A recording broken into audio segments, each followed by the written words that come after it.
Good morning mga idol. Ito na naman kami mga idol. Ngayong araw mga idol ay nandito kami sa laot.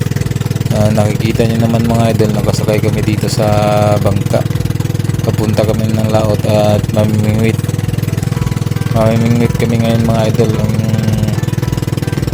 gagawin namin ngayon ay mamimingwit kami sa laot. So tara mga idol, sabayan nyo kami. Titingnan natin kung makakahuli ba kami. Kasi first time namin itong mamingwit ng kaming tatlo magkasama. So libangan lang namin itong mga idol pag wala kaming ulam. Yun, pupunta kami sa laot, nangingisda kami. Ay libre pang ulam na.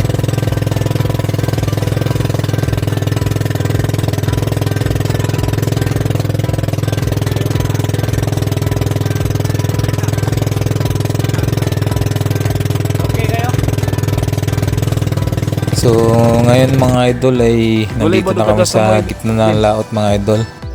Ito na kami sa spot na lalagakan namin ng mga bingwit namin. So, nilalagak na ng kasama ko yung angkla ng bangka namin.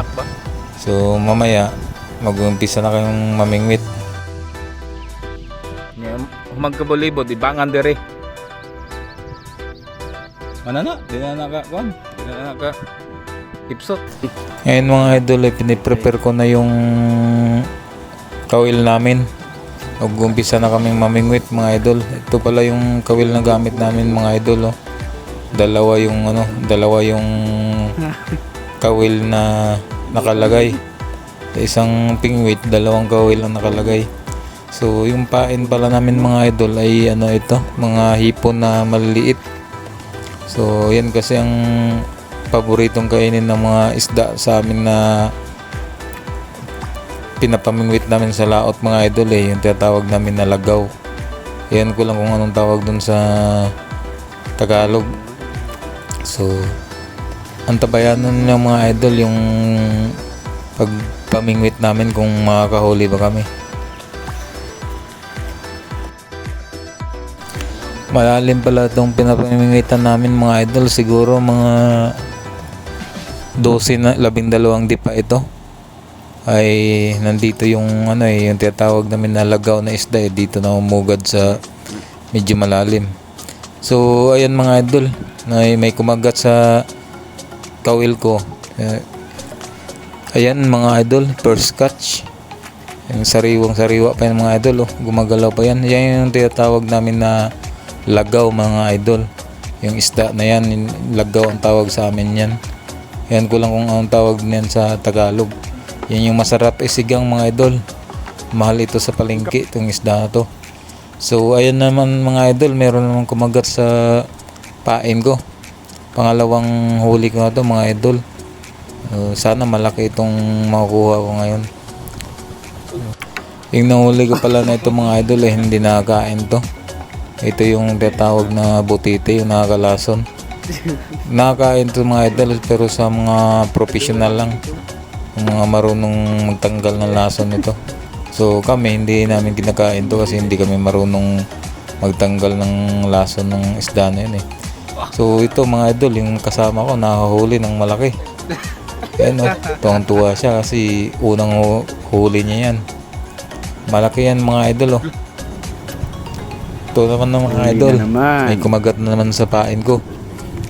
Sana malaki na to.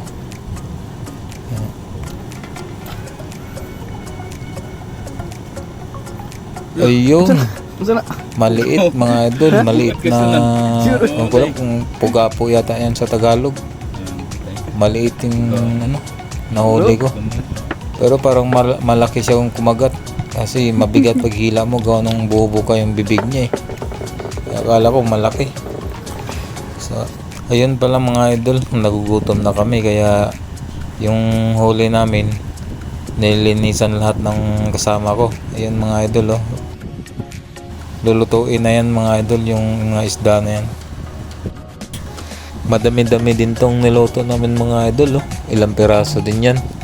Tapos mayroon pang lalaki niyan Yung iba niyan malalaki. Masarap talaga yan mga idol, sinigang. So ayan oh. Nilagyan namin ng maraming sabaw para masarap yung higop namin. Kasi nagugutom na rin kami sa mga oras na to. Mga alas 11 na yata ng umaga ngayon. Kasi yung kasama ko mga idol, patawa-tawa lang kay gutom na.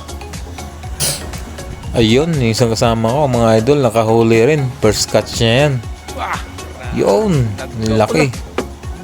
Uy, dalawa. Sana all. Dalawa yung nahuli niya mga idol, pero yung isa, yung maliit, yan yung hindi nakakain. Yan yung tinatawag ng butiti. Kaya yung nakakain dyan, yung dadalhin namin yung malaki lang. Yung yun oh, yung nasa ibabaw, ang laki niyan. So ngayon mga idol, luto na yung sinigang namin. Kaya let's go. Kain na tayo mga idol. Sarap ng higop ng sabaw nito. Manamis-namis.